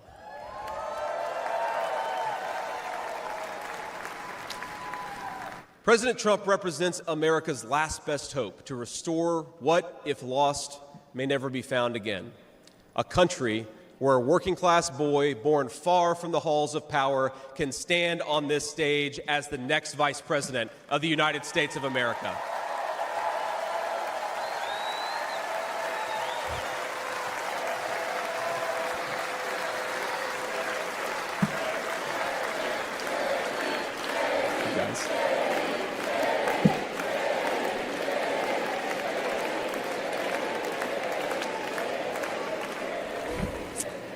But my fellow Americans here in this stage and watching at home, this moment is not about me, it's about all of us, and it's about who we're fighting for. It's about the auto worker in Michigan wondering why out-of-touch politicians are destroying their jobs. It's about the factory worker in Wisconsin who makes things with their hands and is proud of American craftsmanship.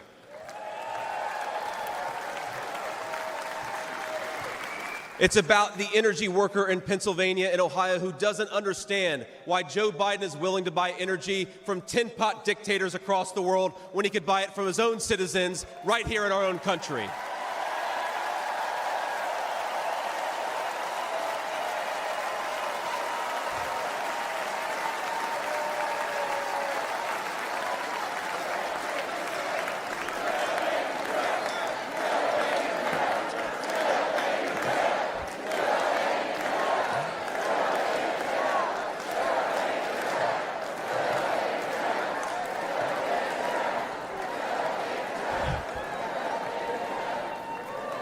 You guys are a great crowd. Wow. And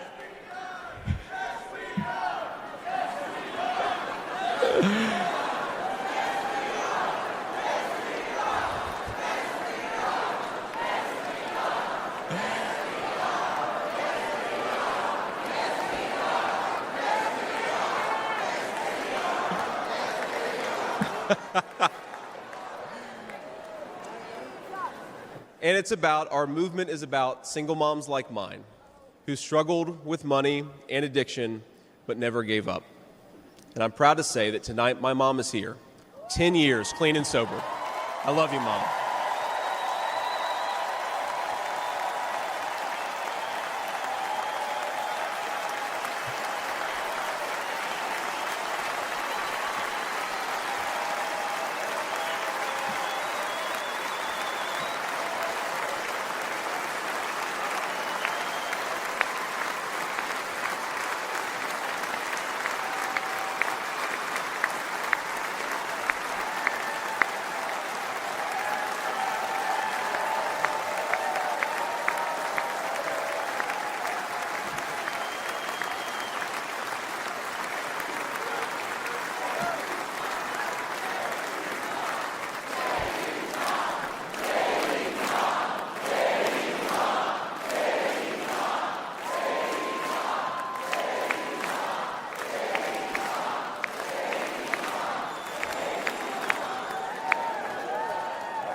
And you know, Mom, I was thinking, it'll be 10 years officially in January of 2025, and if President Trump's okay with it, let's have the celebration in the White House.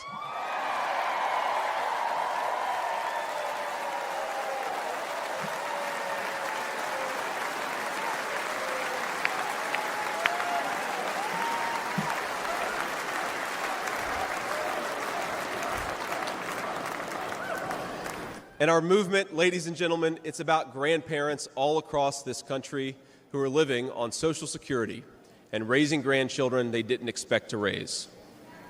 And while we're on the topic of grandparents, let me tell you another Mamaw story. Now, my Mamaw died shortly before I left for Iraq in 2005. And when we went through her things, we found 19 loaded handguns. They were...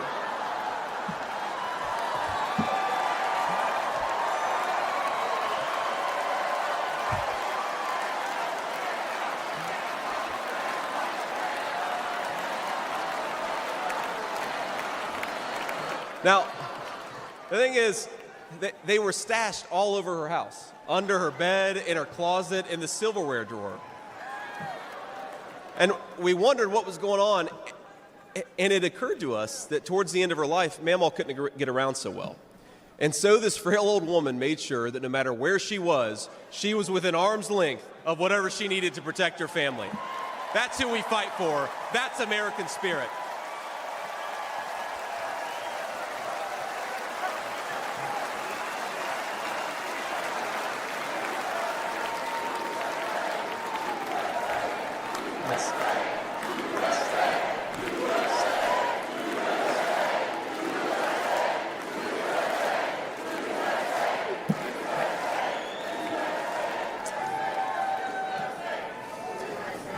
Now, Joe Biden has been a politician in Washington for longer than I've been alive, 39 years old.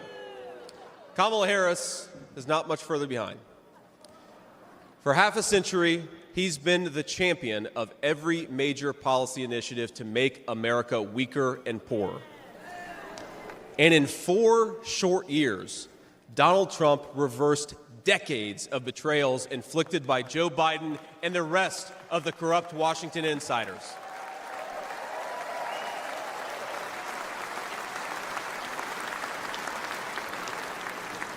He created the greatest economy in history for workers. Really was amazing. There's this chart that shows worker wages, and they stagnated for pretty much my entire life until President Donald J. Trump came along. Workers' wages went through the roof.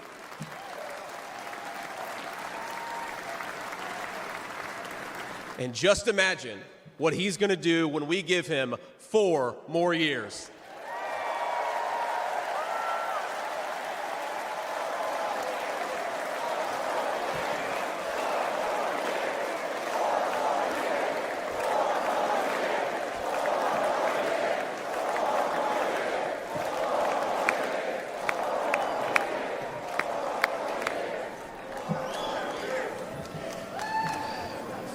Months ago, I heard some young family member observe that their parents' generation, the baby boomers, could afford to buy a home when they first entered the workforce. But I don't know, this person observed, if I'll ever be able to afford a home. The absurd cost of housing is the result of so many failures, and it reveals so much about what's broken in Washington. Now, I can tell you exactly how it happened. Wall Street barons crashed the economy, and American builders went out of business. As tradesmen scrambled for jobs, houses stopped being built. The lack of good jobs, of course, led to stagnant wages. And then the Democrats flooded this country with millions of illegal aliens. So citizens had to compete with people who shouldn't even be here for precious housing. Joe Biden's inflation crisis, my friends, is really an affordability crisis. And many of the people that I grew up with can't afford to pay more for groceries, more for gas, more for rent, and that's exactly what Joe Biden's economy has given them.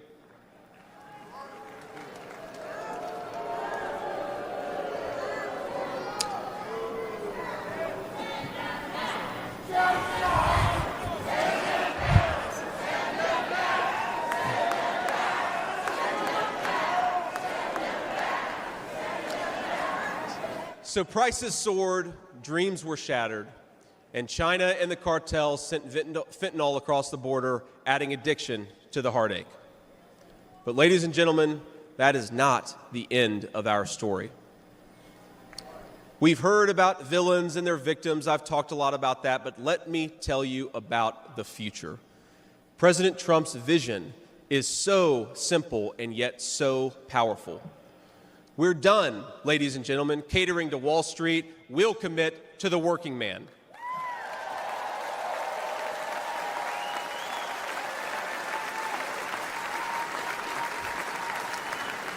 We're done importing foreign labor. We're going to fight for American citizens and their good jobs and their good wages.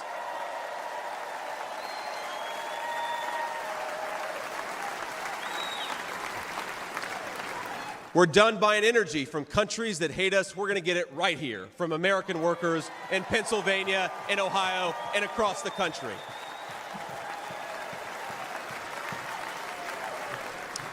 We're done sacrificing supply chains to unlimited global trade, and we're going to stamp more and more products with that beautiful label, Made in the USA.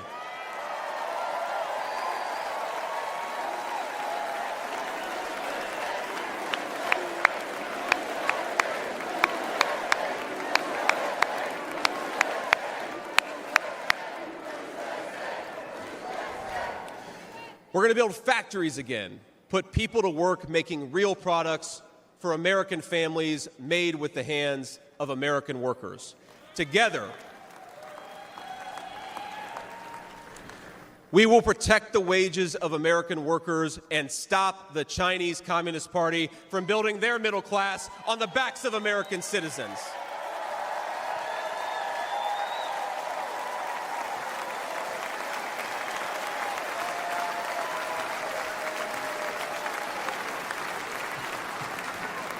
Together, we will make sure our allies share in the burden of securing world peace. No more free rides for nations that betray the generosity of the American taxpayer.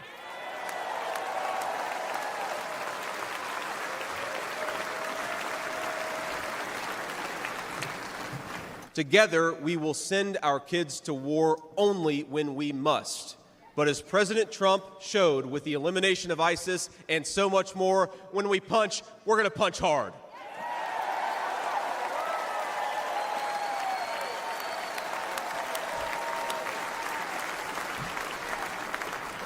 Together, we will put the citizens of America first, whatever the color of their skin. We will, in short, make America great again.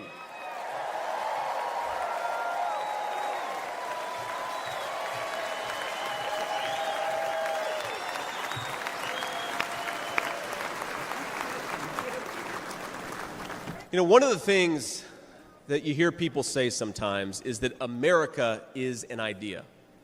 And to be clear, America was indeed founded on brilliant ideas like the rule of law and religious liberty, things written into the fabric of our Constitution and our nation. But America is not just an idea. It is a group of people with a shared history and a common future. It is, in short, a nation. Now, it is part of that tradition, of course, that we welcome newcomers. But when we allow newcomers into our American family, we allow them on our terms.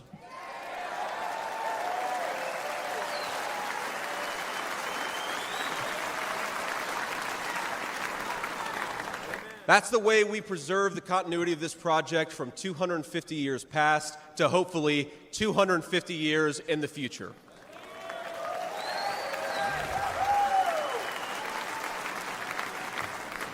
And let me illustrate this with a story, if I may. I'm, of course, married to the daughter of South Asian immigrants to this country. Incredible people. People who genuinely have enriched this country in so many ways. And, of course, I'm biased because I love my wife and her family, but it's true. Now, when I proposed to my wife, we were in law school, and I said, honey, I come with $120,000 worth of law school debt and a cemetery plot on a mountainside in eastern Kentucky.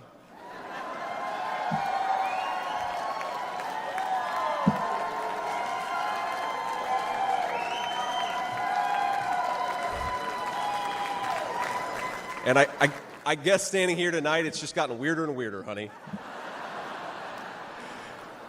But that's what she was getting. Now, that cemetery plot in eastern Kentucky is near my family's ancestral home. And like a lot of people, we came from the mountains of Appalachia into the factories of Ohio, Pennsylvania, Michigan, and Wisconsin.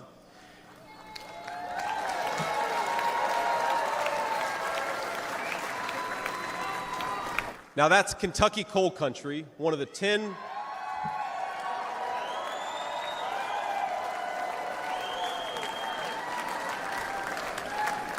Now, it's one of the 10 poorest counties in the entire United States of America. They are very hardworking people, and they're very good people. They're the kind of people who would give you the shirt off their back even if they can't afford enough to eat. And our media calls them privileged and looks down on them. But they love this country, not only because it's a good idea, but because in their bones they know that this is their home. And it will be their children's home, and they would die fighting to protect it.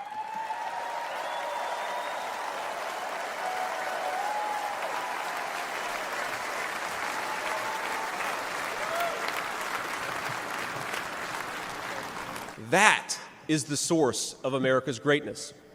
As a United States Senator, I get to represent millions of people in the great state of Ohio with similar stories, and it is the great honor of my life. Now, in that cemetery, there are people who were born around the time of the Civil War. And if, as I hope, my wife and I are eventually laid to rest there, and our kids follow us, there will be 7 generations just in that small mountain cemetery plot in eastern Kentucky. 7 generations of people who have fought for this country, who have built this country, who have made things in this country, and who would fight and die to protect this country if they were asked to.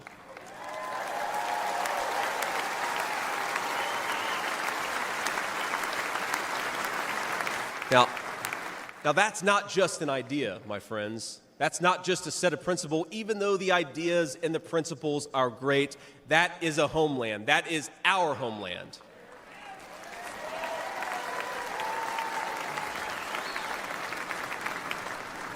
People will not fight for abstractions, but they will fight for their home. And if this movement of ours is going to succeed, and if this country is going to thrive, our leaders have to remember that America is a nation and its citizens deserve leaders who put its interests first.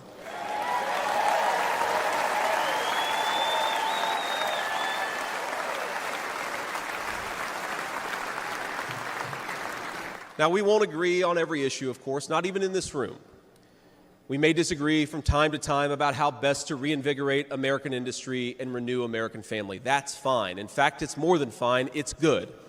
But never forget that the reason why this united Republican Party exists, why we do this, why we care about those great ideas and that great history, is that we want this nation to thrive for centuries to come.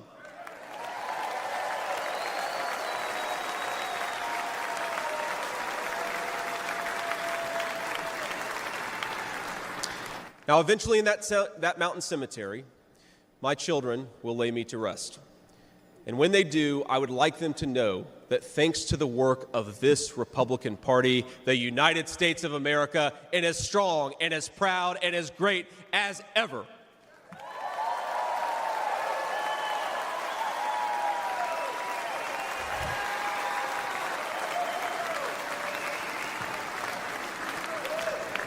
That is who we serve, my friends. That is who we fight for. And the only thing that we need to do right now, the most important thing that we can do for those people, for that American nation that we all love, is to re-elect Donald J. Trump, President of the United States.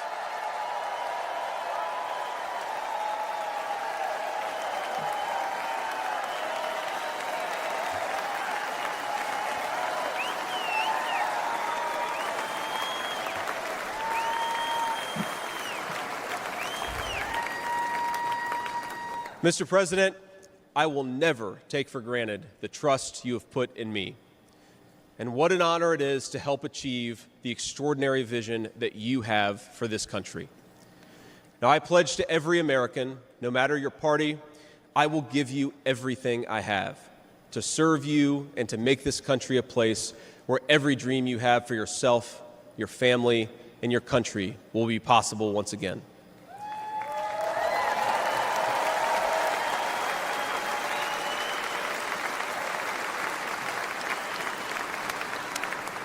And I promise you one more thing. To the people of Middletown, Ohio, and all the forgotten communities in Michigan, Wisconsin, Pennsylvania, and Ohio, and every corner of our nation, I promise you this: I will be a vice president who never forgets where he came from.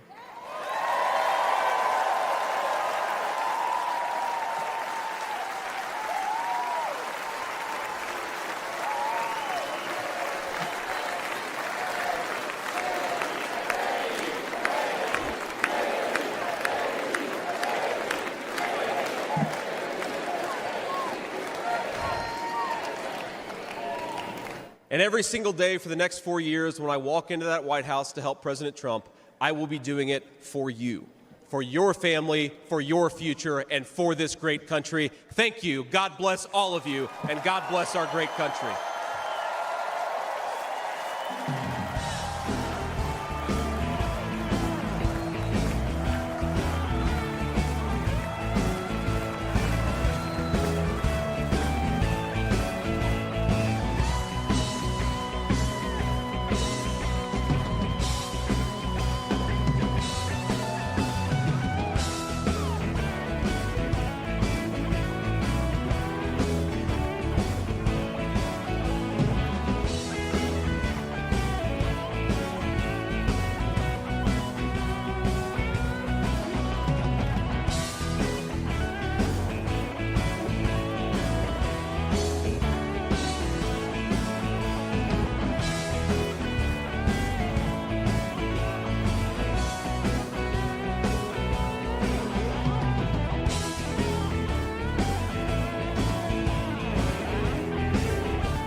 Ladies and gentlemen, please welcome back the chairman of the Republican National Committee, Michael Whatley of North Carolina.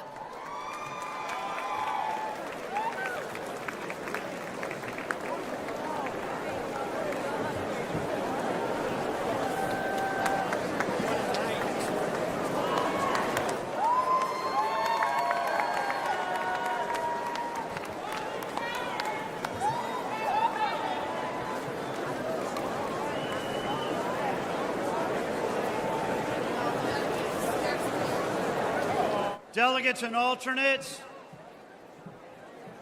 Republicans around the world, tonight in this hall, we had a chance to see what strength is like.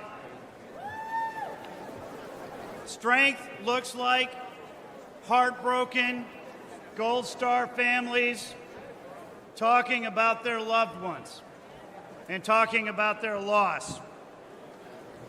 Strength looks like fraternity brothers facing down a hostile crowd to save the American flag.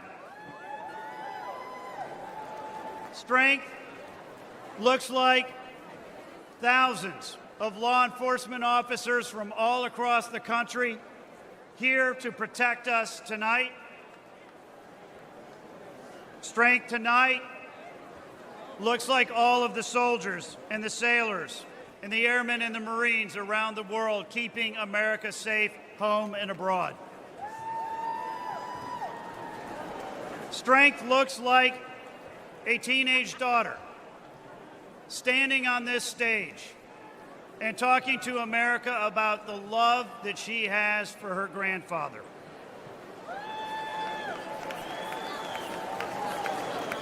Strength looks like a kid born in rural Appalachia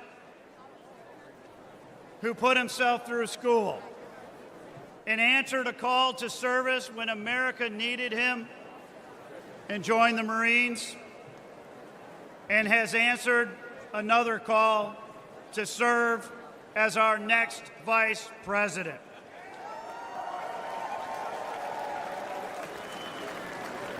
And strength looks like a man who gave up a successful business career and a comfortable life to fight every single day for the American people, who has suffered hoax after hoax after hoax, who has endured politically motivated prosecutions and lawsuits all across the country,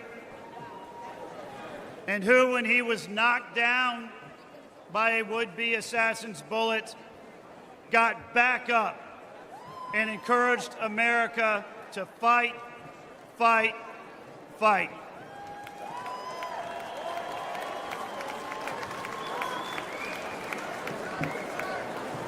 Ladies and gentlemen, we know what strength looks like, and we know that America is a nation of inherent strength. And we, as a nation of inherent strength,